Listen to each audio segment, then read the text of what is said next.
Hello, everybody. Welcome to the Wild Arrow Outdoors podcast. We've taken a little bit of a break. Everybody got busy with some early hunting and activities going on, but here we are. We're back. On with me today is Phil Madonna. Phil has been hardcore bow hunter for the last 20 plus years, actually going on 25 years, I guess now. And Phil and I have known each other for a long time, but it's been a while since we've actually sat down and talked some bow hunting, probably never. So we're going to connect here and we're going to just talk about some bow hunting, what's been going on in the woods, talk about some pre-rut activity that we've been witnessing, what's going on. Phil's already harvested a nice buck. So Phil, welcome aboard.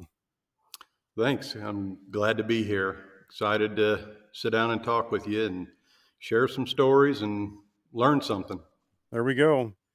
So you've already harvested a good buck and yours is back in September. So if you, both Yeah, of us are in the state of September. Missouri. Our bow season starts on September 15th. So let's just back up. I mean, we're right when we're making this recording. It's still the first week in November, but let's just start beginning of bow season this year. What's been going on, and let's talk about your hunt and what was good, what maybe something you wish you'd done different, and let's just go from there and move up to the current day. Yeah. Well, this one was unique because this was another farm. It wasn't my own property. It was a good friend of mine, and they don't hunt.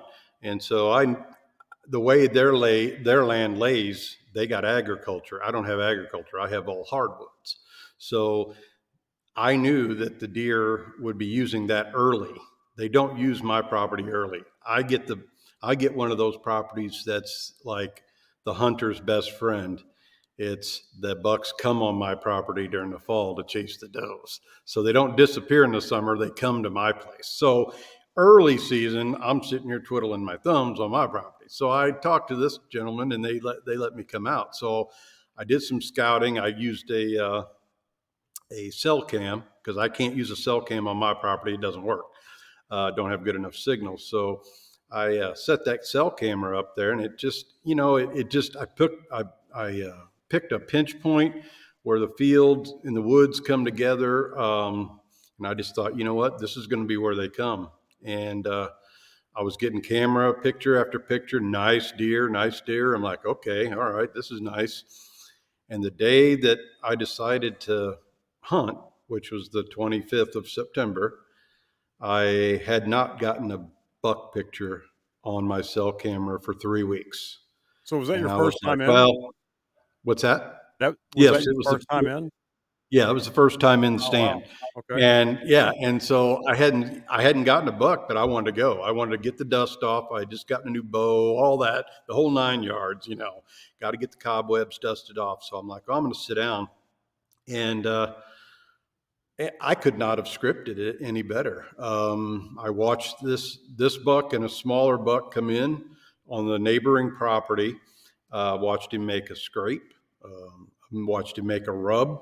And I've never seen, for me personally, I know it happens all the time, but I've never seen that kind of activity that early. I just never have been able to witness it.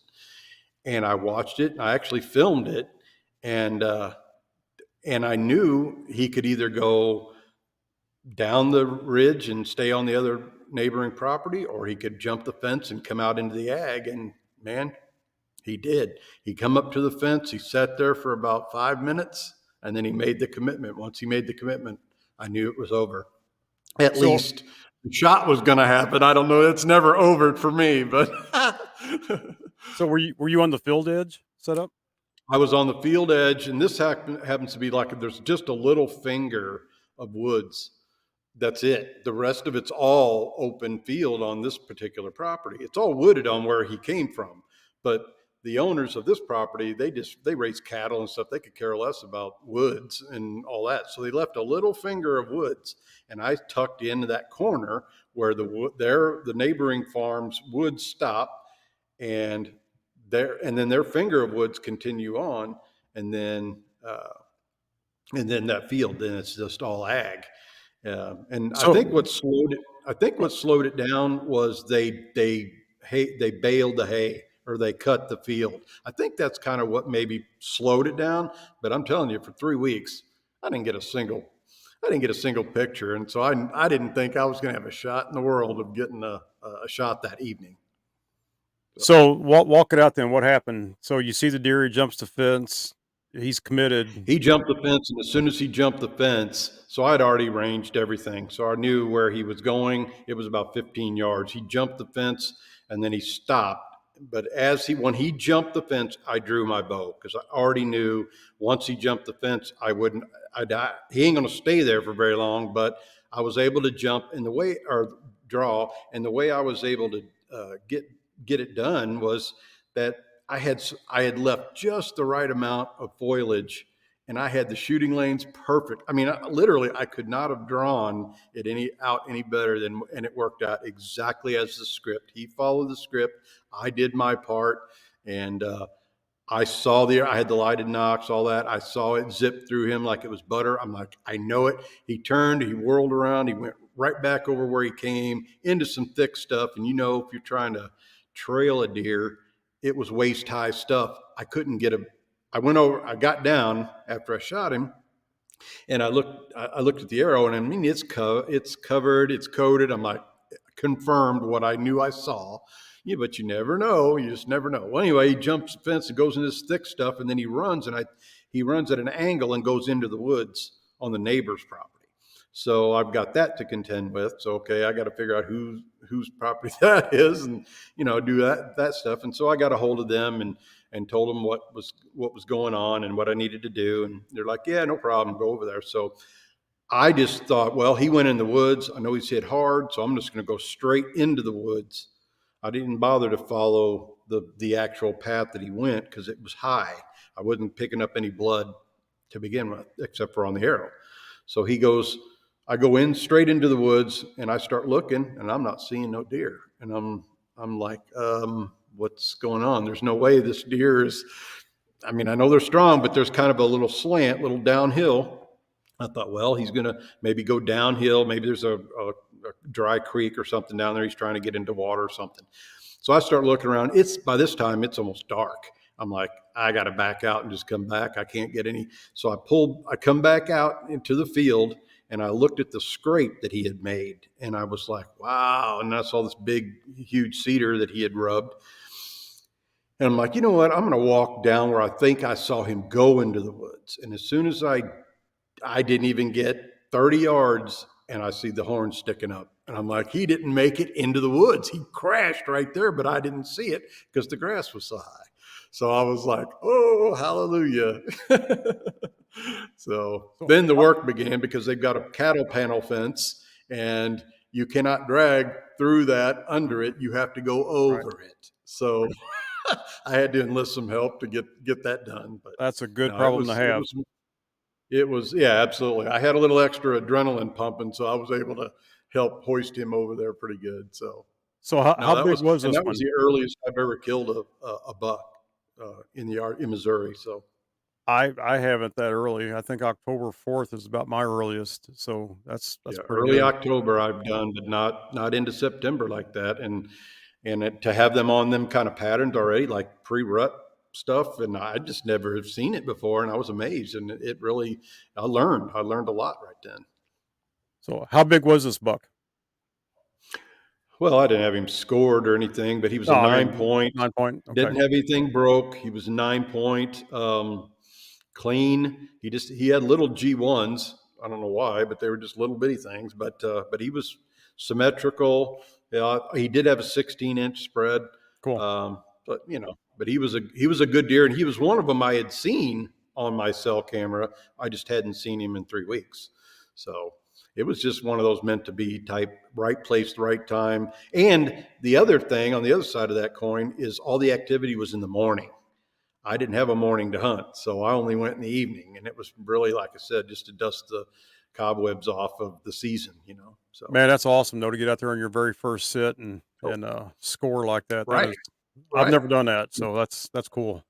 The only downside is that you have the little wait out period now. Now things are heating up, and I'm waiting for rifle season to start. So, but I got some friends that I'm going to host out here, and I've been playing guide for them and getting the monitoring everything and the cameras and everything. So it's going to be good. I'll live vicariously through those dudes until rifle season starts.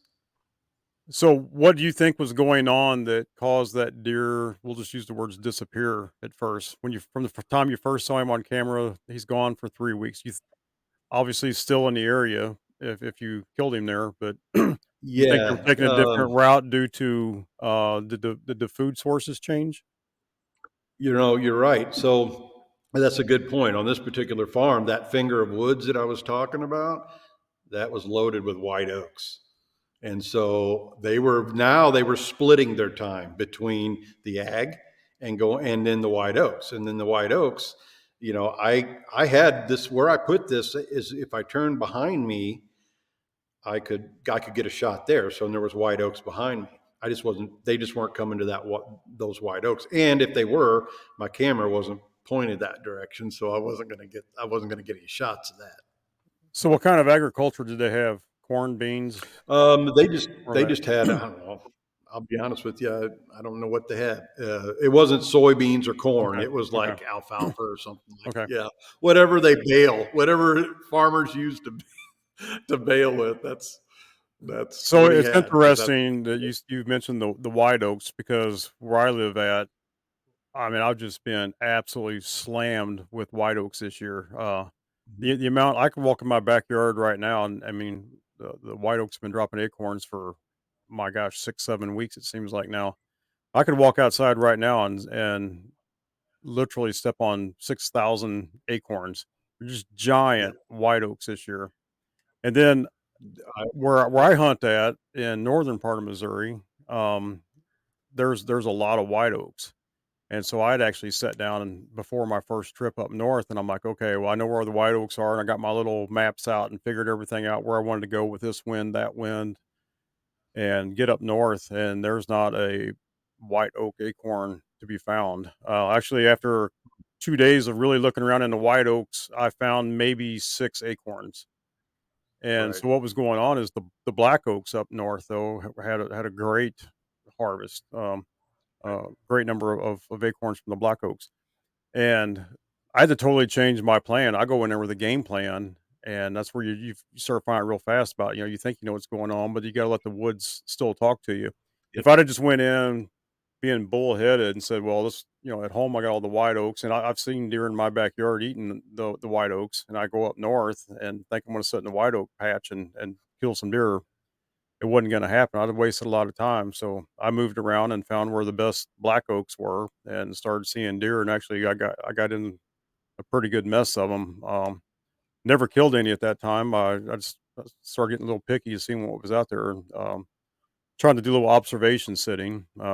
So for 3 days of where I was sitting at, I moved my stand every day. I sat in one spot in the morning, and then I would see deer somewhere off, 100 yards away. And I'd moved 50 yards, 60 yards, another 100 yards, and then over time, I finally got to where I found it's a good bedding area, a good creek crossing they're using, things of that nature, and there's white oaks.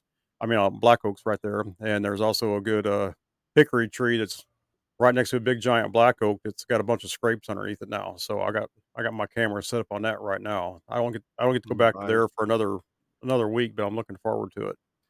I've had a lot Yeah. of does passing through the area, so I don't have many bucks on camera at all right now, but I don't care because I got Yeah. does and I know what's getting ready to happen. But yeah, it's all about Right. being Oh no, absolutely. being flexible. Like I said, you can always go into the woods with a plan. I think you should go into the woods with a little bit of a plan to know what you're going to do, but you also got to be willing to admit that this plan isn't going to work, and you got to be flexible and do something different. But Yeah, you probably had the you same have to thing. Yeah, yeah, you have to pivot because there's always something. The wind swirls, or it isn't what yep. they said. I'll look on my app all the time. Oh, wind's out of the south. Okay, I get up there where I'm hunting, and it's no, it's swirling. It's coming out of something different, and I'm like, okay, so you got to be willing. What I've done this year, and of course I live where I hunt for the most part, but I have the luxury of taking a climber, and what I do is this time of year because of that. I stash a climber out in the woods, something where it's easy to get to. So if I'm out in the morning and I'm hunting fixed stand A, and I know that I need to be on this next ridge over, or I got a huge ravine that runs through my property, and it is a highway on both sides. You just never know which side they're going to be rolling on. And so I'll put that climber, tuck it away somewhere. So it's getting no scent on it. It's getting all aired out naturally. And then I'll deploy that if I need to for the afternoon hunt or midday hunt, or whatever. And it's just, you gotta have a plan, like you said. I mean, that's 100%. But you also have to be ready to say, okay, if that ain't working, what's going to work for me? So, Yeah, I know a lot of guys that waste a lot of time because, right, they've sat in one spot before and they've seen deer. Well, it's before you start really understanding wind direction and barometric pressure and moon phases and everything else that goes into that equation. exactly. Yep. And every time I think I've got a handle on that, it's not. Nope, that's not. But it's like one of those equations in physics or whatever. You blow up something and you scratch that out and you change the formula. I got to do that all the time. But that's what's fun for me. This is the game right now. Oh, This is it. If it it isn't is. me hunting, I'm doing this for buddies of mine. I'm just as excited to, man, get out here. Come on, let's go. Because these dudes are out here right now. And right now it's unbelievable. I mean, I just found two more scrapes today, brand new. And I got one that's been blown up out of a mock scrape. So people that don't believe in doing mock scrapes, I'm telling you, you don't have to overdo it, but mock scrapes work. And I walked up today on it, and it was like 3 times the size of what I left it. And I'm like, oh, got a So, camera on it now, so we'll see. tell us about your setup you have on your mock scrape, because some people probably, it's possible some people never even heard of that concept, let alone trying to do it. Yeah. So, well, basically, you go in. This is what I do. I just go in with gloves, and I mean sterile gloves. I don't mean like hunting gloves. I go in rubber boots, everything, and I don't want to leave any human scent there whatsoever. If I'm creating one from new, it's because in the past I've seen scrapes. I know it's a travel corridor, Mhm. and scrapes usually pop up there, and I can usually um, pique their interest when I do it because I know they're traveling through there and when they're at the right time. But here's one thing and I won't I'll answer your question first, but there's another point I want to make about scrapes. But um, I just start off with a 2 foot by 2 foot scrape.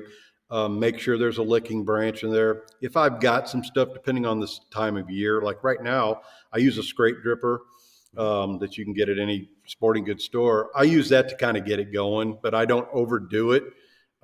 There's some gel that I have. It's supposed to be some sort of glands off their Mhm. heads and stuff. I put that stuff up there, but very sparingly, because if you look, these deer they're not caking stuff on anywhere. They're not, they might do a little urination in the scrape with their over their tarsals, or sometimes they are tarsals, or sometimes they just don't do anything at all on the ground.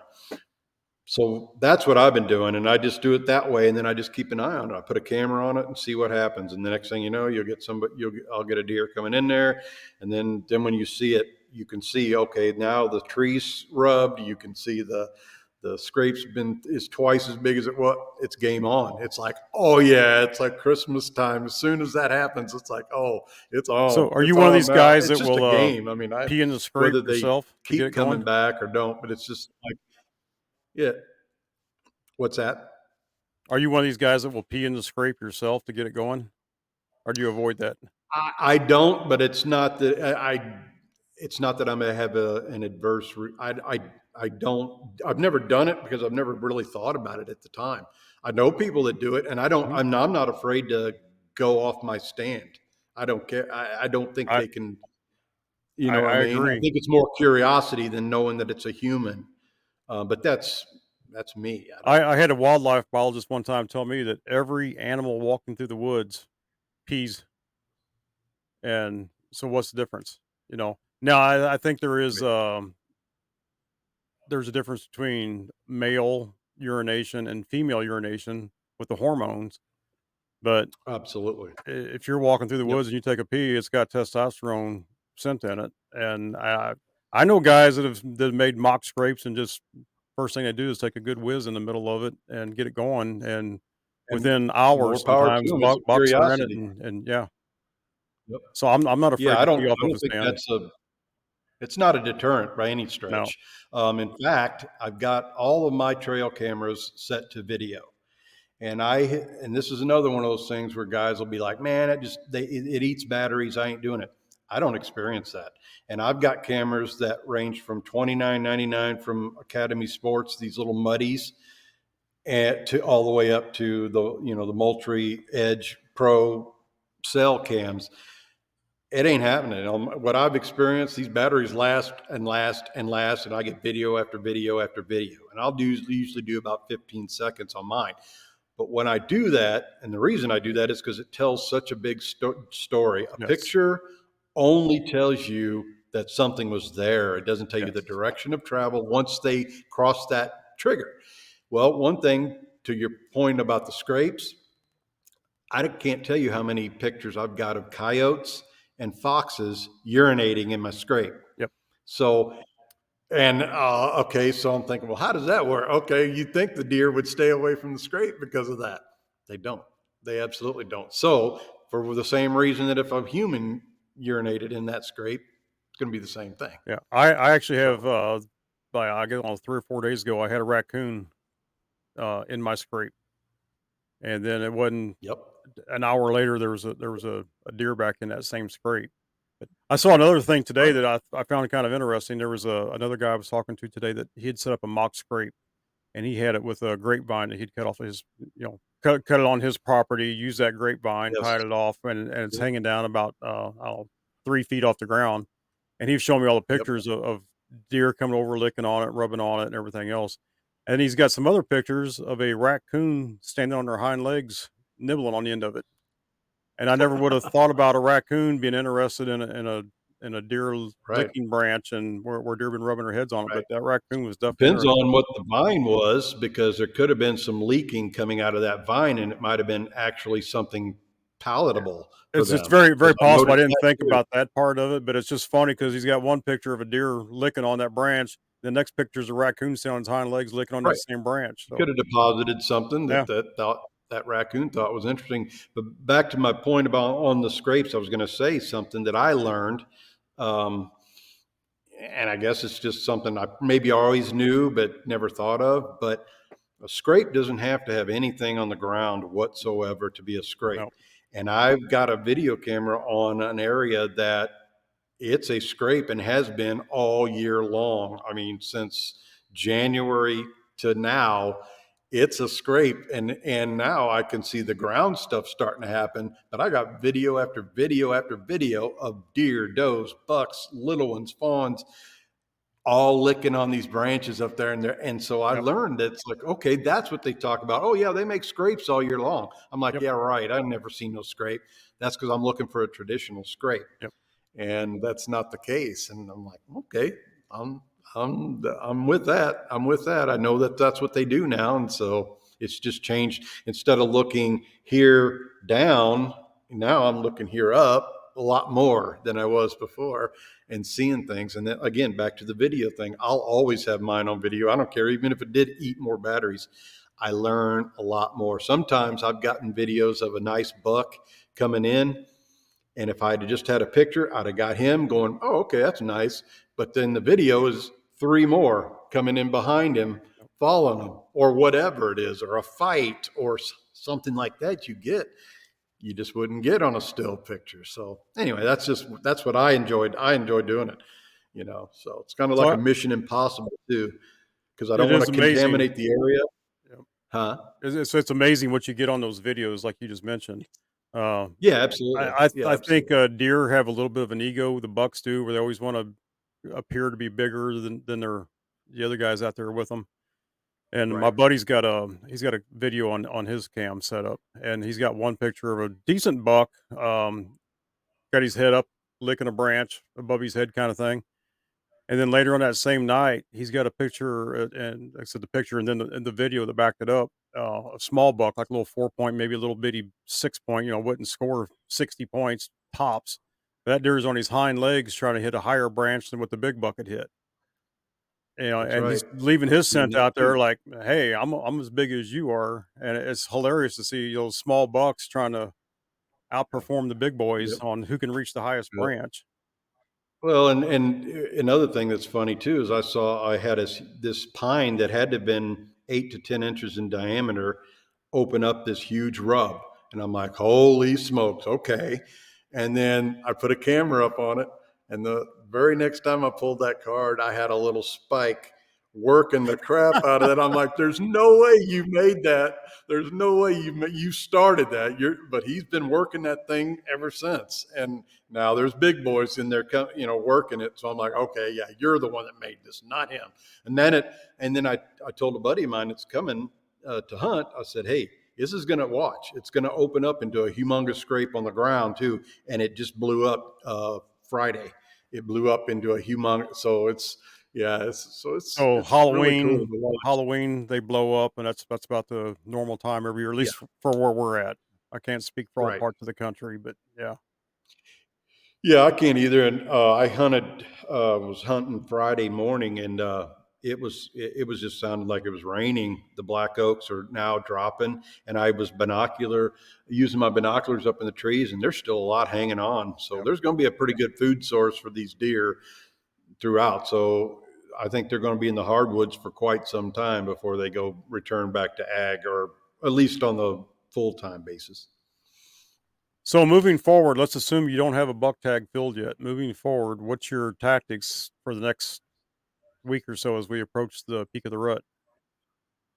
Well, so well, personally speaking, I'm using the intel. I'm using the intel on my cameras. That's the first thing that's telling me what's doing what the most often. You're just trying to change your odds in your favor a little bit. And some people say, well, it's easy when you own your own property, blah blah blah. No, it's not. It's not. It's not as easy as it may seem on the outside. There's a lot of work that has to go in, and I'd be killing deer every single year if that was the case. It's it I've had a 2 year dry spell. Now that don't mean that I didn't let some go that I could have shot or whatever. But my tactics right now is using the MRI, most recent information that's going to tell me what these bucks are doing. Are they doing more morning than afternoon? And then I'll set up and then like based on the wind too. So I'm always looking at the wind and the prevailing winds where I'm at and where I'm seeing them, the correlation between what I got going, the rubs, the scrapes, how active are they? All that really depends on or makes a play on where I go. Um, for right now, that's what I'm doing. I know where I'd go right now. I mean, if I was to go out in the woods right now, I know I've got the spot where I'd go, and I've relayed it to my buddy that's coming over. Do you like to set up This week. close to the bedding area, or do you like to hit on trails that might be between bedding, feeding, or where do you like to be at? So I'm so I stay out. I don't like getting close to the bedding area. It just seems like that never works out good for me. So I like the travel corridors. And like I said, I've got a ravine that runs down the length of my property out down into a creek. So that's the other thing that brings up the other point. It's dry this year. These deer are using water sources much more frequently than they normally would. Even a buck don't need that much water when it's normal, but right now they need a lot of water because they're not getting it in the vegetation and stuff Right. like they do. At least that's according to Dr. Grant Wood. But anyway, so that's the other thing. So given that this time of year, I'm going to be close in that ravine down by that water source because I know they're going to come down through there. Um, so that's one thing I'm going to be. So it's a travel corridor, but it's also leading to bedding. But I stay away from the bedding. I don't like to push the envelope when it comes to that. I've just never had good luck So if getting you're too far. setting I on mean, maybe I'm not good enough at it. if you're sitting on a water hole right now, do you find deer hit that more early in the morning, middle of the day, evenings? What do you, from your experience, what do you see? Cam- Cameras are telling me 11 o'clock, 11 to 12 ish. And maybe that's because it's been warmer than normal. I don't know. I've also got, so my property, I've got a spring fed creek that comes through the front of it. And so they could be anywhere. So what I'm seeing is where the two ridges come down, the ravine rolls right through the middle of it. That's where the path of least resistance is for them to come down. So that's where I'm trying to head that off. So between the and then on the other side of the road there's ag. So those that are wanting a different diet besides some acorns they've been eating, um, they're going that way. So I'm just kind of heading them off and going that way. And so, but my cameras are telling me, 10 to 12 o'clock is what I'm seeing for that, for down by the water. Um, so So how many cameras you got set up? 16.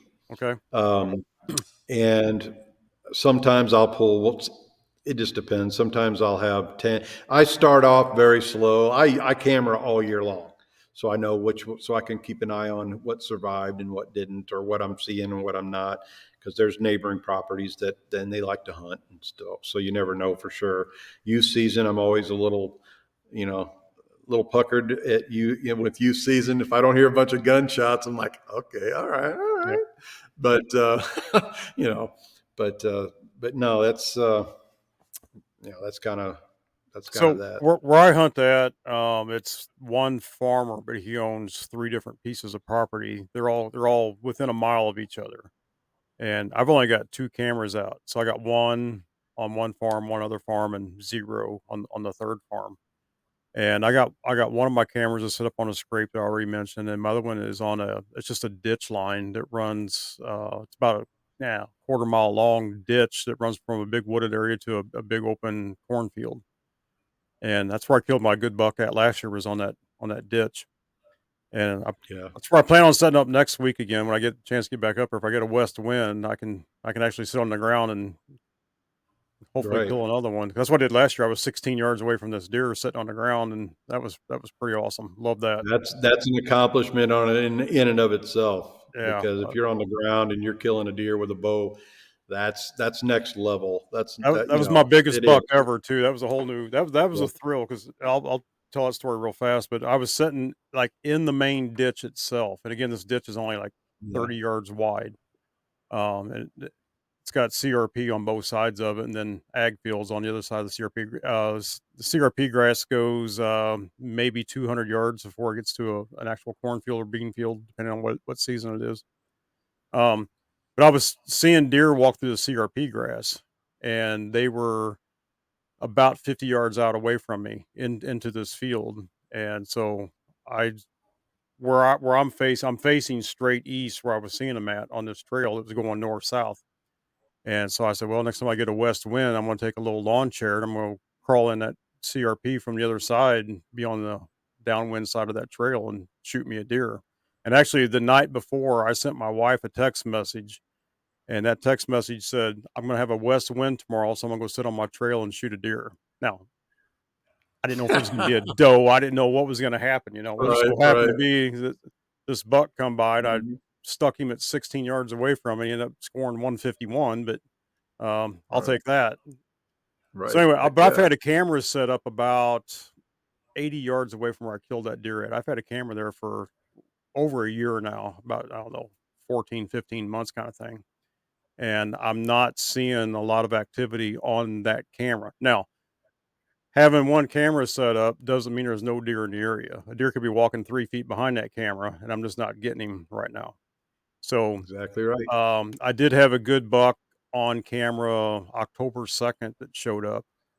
And I went back through all my pictures, and the last time I had a picture of that same buck was in December of 2022. So I figure he might be a 5-year-old this year. Oh And yeah. again, I try to shoot a mature deer. I don't care if it's a 3-year-old, a 4-year-old, a 5-year-old. I don't get that picky with it. Right, And I right, I try to stay 135, 140 is kind of my minimum where I like to be at. Again, if I get desperate, it's a different story. That's just from my personal goals. I've killed well over 100 deer in my life, and I don't need to kill a 120-inch buck. I just don't need to. Um, right. so I'm trying to always push myself to be better. But Yep. having one camera set up, again, that's just a small snapshot of a split second on what really goes on. So there could be 15 monster bucks walking right behind my camera, and I haven't seen a buck on a camera Right. since in a month now.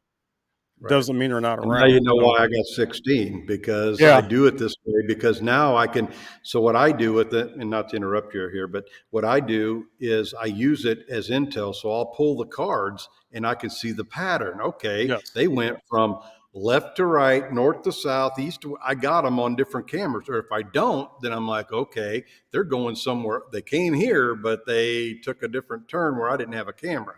And so it kind of helps me with, okay, this is what they're doing now. And it seems like every year there's some similarities, but there's a lot of new ones that come up. yep. I got new scrapes and rubs in places I've never seen rubs and scrapes before ever, since I've had this place. So Well, that's kind of where I was going with this too, is that just because I'm not seeing the same pattern with the deer this November compared to last November, I still have to get on the ground now and pound the ground a little bit and get my own information. What am I seeing? Where are the they might yeah, have another trail going through the CRP grass that's 30 yards out now that I don't even know about. So right, I have yeah, not I've been on that farm a couple times this year, but I've avoided that area because I've never once been there this year where I've had the right wind to even step in there. So I've had south winds and right, east winds and everything else. I'm not getting in there unless I have a west wind. yep. Um, so I'm gonna get in there and I might be surprised with what's really going on. But Yeah. that's Well, that's where I'm that's going at though is that you still cameras can tell you a lot of information and they can definitely give you a good starting point, but you still have to do your part as the hunter and get in there, find the hot right, spots, find where the sign is, find you might have right, a camera set up and then all of a sudden you realize there's a trail 20 yards away that's really getting pounded that you didn't in the past might have been just a little bitty thing, now it's getting beat down. So you want to change your whole setup of where you're sitting at, what's yep, going on, yep. and it's really cool too Well, when you start getting those trail cam pictures, paying attention to the wind direction, what's going mhm, on when you're seeing a deer on this trail. Like I said, that when I was right, just talking about, if I got north and south winds, I see deer. Normally it's does, but I see deer on that trail. If I right. get a east wind, I nothing ever shows up. And it's so Yeah. interesting seeing that. One thing I've learned too with all the cameras is that for me and for my experience here is that the bucks take the angles. They take the angles. They don't come like, I mean, yeah, of course you'll have one or two that'll come right down a regular doe trail, but a lot of I'm seeing a lot of cuts, a lot of angles, and if I didn't have the cameras that I have, I'd never know which direction or how they were coming up, especially out of the bottoms of those those ravines. So you're seeing them not walk directly on the same trail that a doe would use. You're Not seeing really. No, Are you seeing a if difference with they're the age on the class? deer, that's one thing. Yeah. What's Are you that? I'm seeing sorry. are you seeing a difference with the age class, like a mature buck maybe not following the trail, but a young buck would kinda For thing? sure. That's absolute. That's I guess that's what I'm saying. Yeah, yeah. You're 3.5 and ups. They're just not going the same place. They're going the same place. They're just taking a different route to get there. Even if it's harder, even if the route's not easier, they just do it. Uh, uh, they don't take. I've got a nice gentle trail that goes down both sides of the ravine and I'll see lots of deer and a lot of immature bucks too, Mhm. spikes and forks, a year and a half or whatever, 2 years. But when you start talking about a 3.5 or 4 or 5 buck, they're cutting angles and they may hit that trail or cross that trail, but they're not walking that trail. And so that's one other thing I've learned over and I guess an advantage I have, I guess, over maybe somebody that hunts like you're hunting up north. I live here, so I can go anytime I want. I mean, after work, boom, I can go up there and check my cameras or whatever. So I can keep a closer eye on what I'm doing. So that would be, I guess, a nice advantage to have. But hey, A mature that's a buck is a that's different beast, isn't it? you got that right. And there's not an unintelligent deer out there. I mean, they make their living off of deceiving predators constantly, and they amaze me every day of how smart they are. And if you try to skimp, if you try to get away with something, they're gonna get you. And most of the time it's a doe, but I mean the bucks this time of year kind of little bit crazier. I guess that's what makes the kill rates go up on big mature bucks this time of year. But it's hard to fool one. They, especially if they've been shot at or pressured at all, then that's when you go everything goes nocturnal on you. So I learned something else recently. Want to touch on with you. Bumping a buck out of a bed. Do you do you ever have or had that situation where you've kicked up a deer and you think, man, I just screwed this up and he's gone? And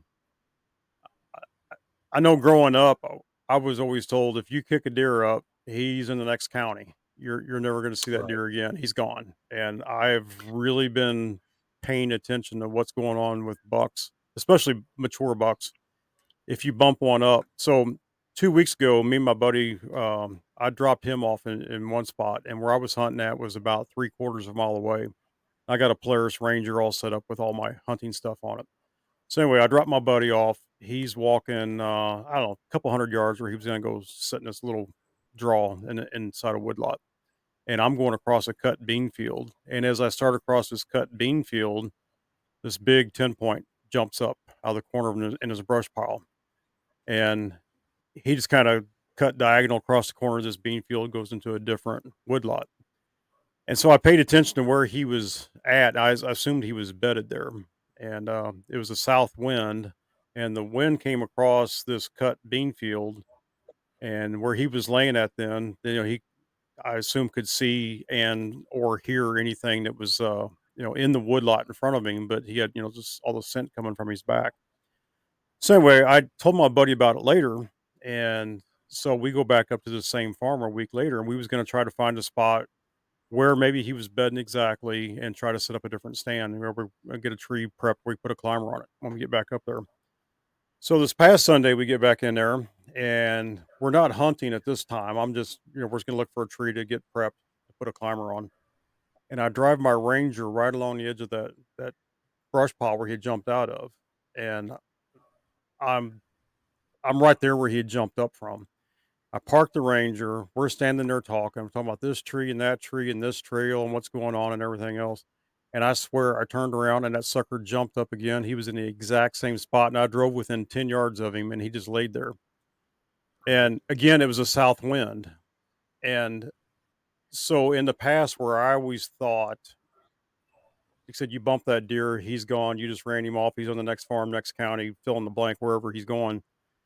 And I think what really goes on with mature bucks like that is you just reinforced in his mind that that is a great spot to bed, because twice now I've averted these idiots that are driving around on a side by side or walking through the woods, and he's Mhm. proven to himself that it's a great bedding spot. And so I guarantee the next time there's a south wind, that buck's gonna be back in that same bedding area.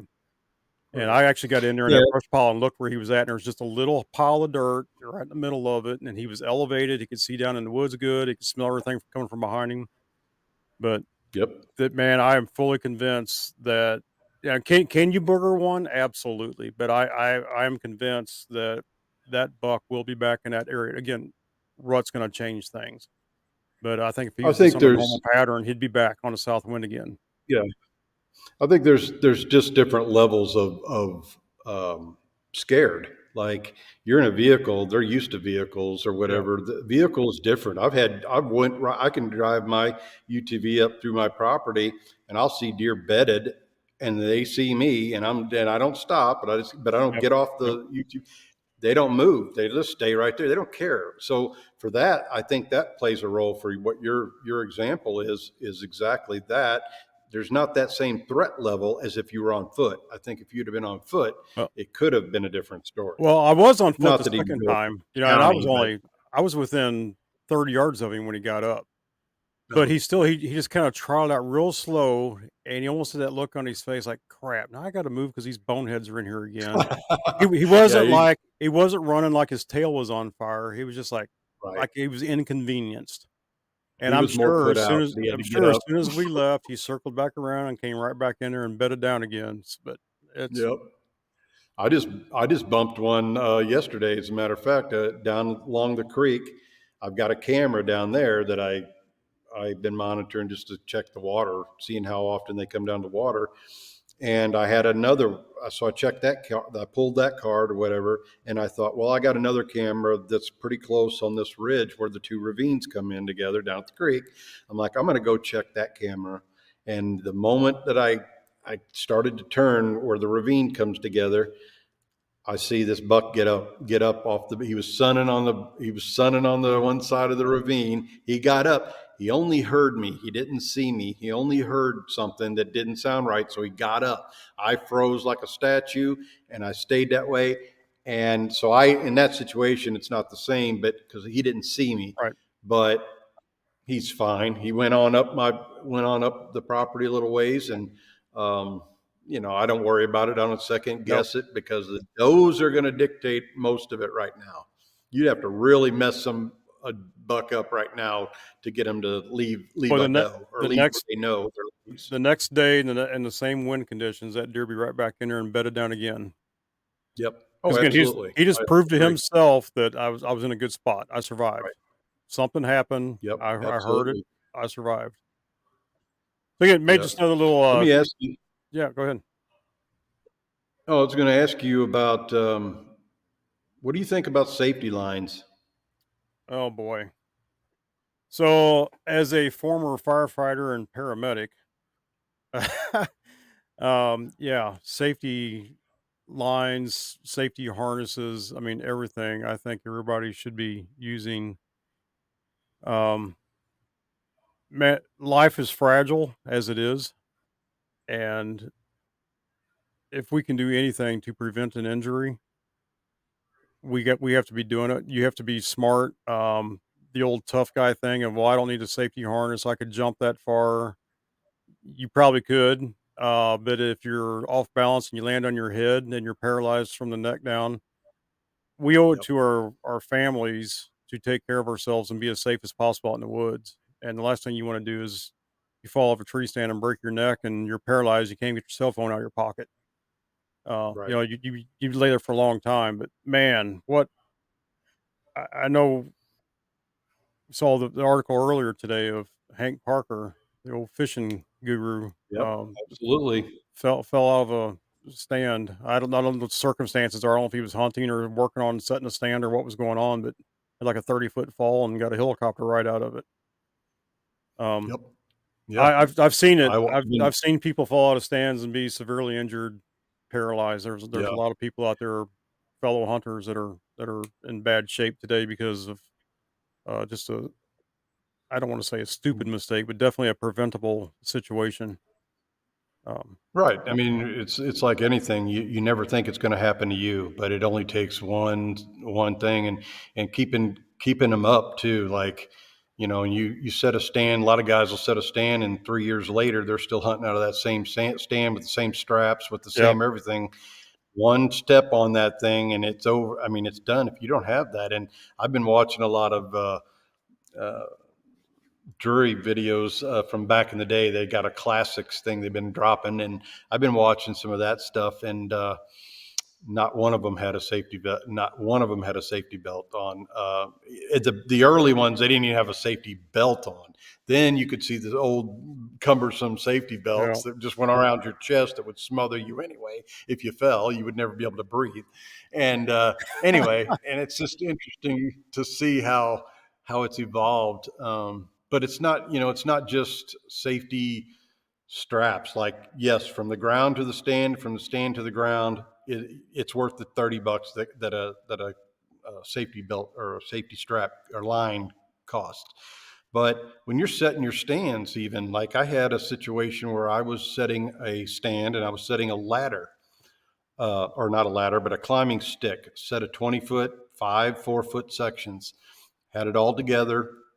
And I'm like, okay, well, I didn't have the pins that go in it, but they seat in there pretty good, 5-6 inches. I'm like, oh, that'll be good. I'll just got to lean it up against the tree, put the first few straps on, and I'll be good to go. Well, you know,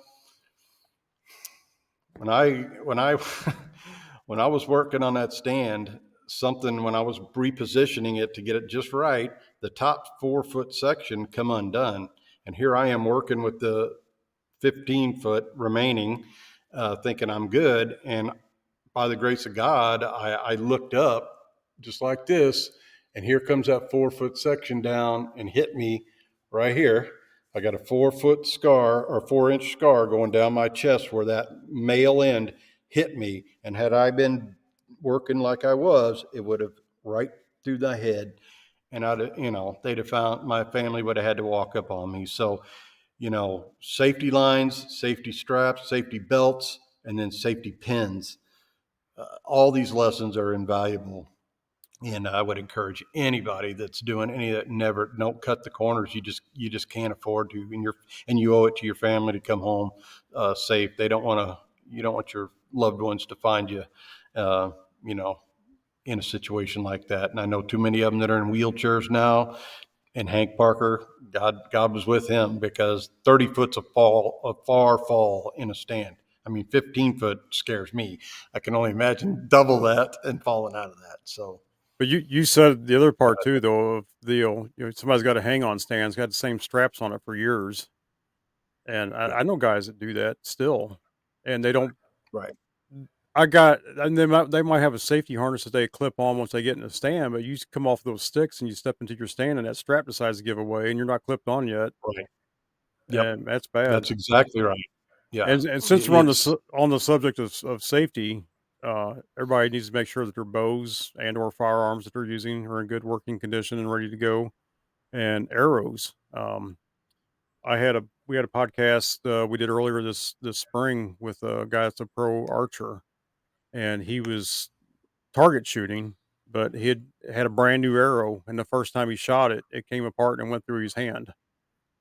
mm, And if you shoot a brand new arrow, or if you've been practicing with your arrows, you got to give them the old flex test. Make sure there's no creaking and popping in them. Make sure they're solid. Make sure, I mean, you don't want to break them like you would a stick, but you definitely want to give them a little bit of a right, bend. Make sure that they're solid and there's no weak spots in them. But if in doubt, man, don't use it. Don't say right, don't say that's good enough. Good enough right. get you hurt. Right, absolutely. That's without a doubt. You've got to, using underspined or overspined Yep. arrows. I mean, it's just one of them things. If you're not comfortable with doing it, get a pro shop to do it for you. Whatever I mean, that's one thing I've learned over the years. I make my own arrows. That's another part of it. I killed that deer with the arrow that I built, all the components, Yep. all that. That's great. I do that. I pay extra attention to it, and I practice, practice, practice, practice. And that's the other thing. I'm shooting year round, and I don't do the 3D and things like that as much. I know not near like you do, but I'm always shooting in my backyard all season long. It doesn't end. Even now, I'm taking 3 or 4 shots every day just to keep my muscle informed, because you don't know how bad that gets if you haven't shot in a while and the moment of truth comes. It's different. Hard to pull your bow back. It's cold. Your muscles are stiff. I mean, it's just all that stuff. So, I was gonna I mean, you just hit on it there. How many guys, dust their bow off a month before season or 2 weeks before season, shoot the bow 10 times, and they're like, oh, that's good enough. And then and there's a lot of guys that even go out there and they'll shoot a lot all summer getting ready for archery season. And then as soon as bow season starts, they quit shooting. right. And that's the worst thing you can do, Yeah. because you slowly lose form every day. Every single day Well, you don't shoot, the you're strength not is as good as you huge. were the day before. The strength is huge, and preventing injury is huge with that. Oh, You yep. haven't shot your bow in Especially 2 months, and now you go out there and you're sitting, and now it's, 25 degrees outside, and you try pulling your bow back, and what was that popping noise I just felt right, in my right. shoulder, or that Yep. the pain in my shoulder And for that's another one too that I've learned over the years, and people will argue with me all they want to, but I'm shooting about 60 pounds. I'm not Mr. He-Man anymore. I don't need to do that. I know what I need. I build the right components with the right Mhm. arrows, with the right FOC, all that stuff. I've done it, and nobody will convince me any different that I have to be shooting 70 or Nope. 75, 80 pounds. Yeah, I think you're just hurting yourself. Yep. That's where you see you become an archer to a crossbow shooter. And nothing against crossbow shooters at all, because I'm probably a few years away from being one myself. However, as long as I can pull a compound bow, that's my weapon of choice. So, I agree with that. yeah, Oh, man. this has been fun. So, Yeah, I've enjoyed this. Like I said, we're pre-rut. Rut's getting ready to kick in here in the next 10 days or whatever. It'll be hardcore. So I appreciate you being on with me, and let's Oh, it was my reconvene. And pleasure, man. and are you gonna be in the woods any this week? I told my buddy I wouldn't. Not that I'm going to be shooting anything.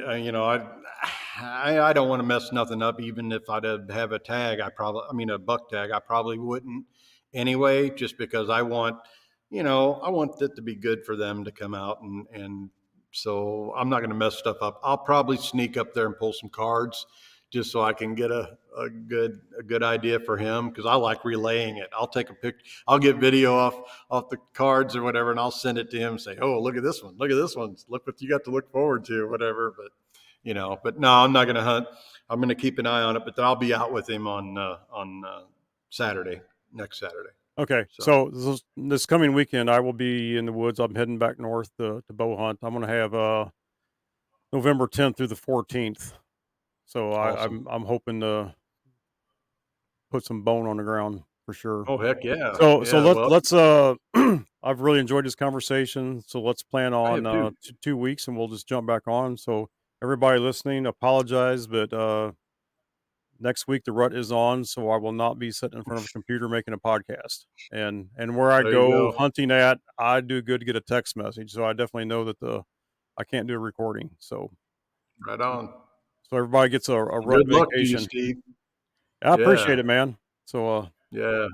Keep me posted. Look forward to in 2 weeks seeing comparing notes. See if we got some bone on the ground. I was able to be a good guide and help my buddy get something. So yes, sir. And we'll compare notes again and see what kind of patterns you're seeing at that time and what's working, what's not working, and we'll go through this again. This is the fun time of the year. oh, So anyway, absolutely. It's Phil, Christmas appreciate you. in November. Yeah, Phil, appreciate you being on here. And if anybody's got any questions or comments or anything, you can reach out to us at wildarrowod@gmail.com, as in Wild Arrow Outdoors. So wildarrowod@gmail.com, and look forward to hearing from you. Everybody be safe, wear your safety harnesses, make sure your equipment's good to go, and best of luck during the rut.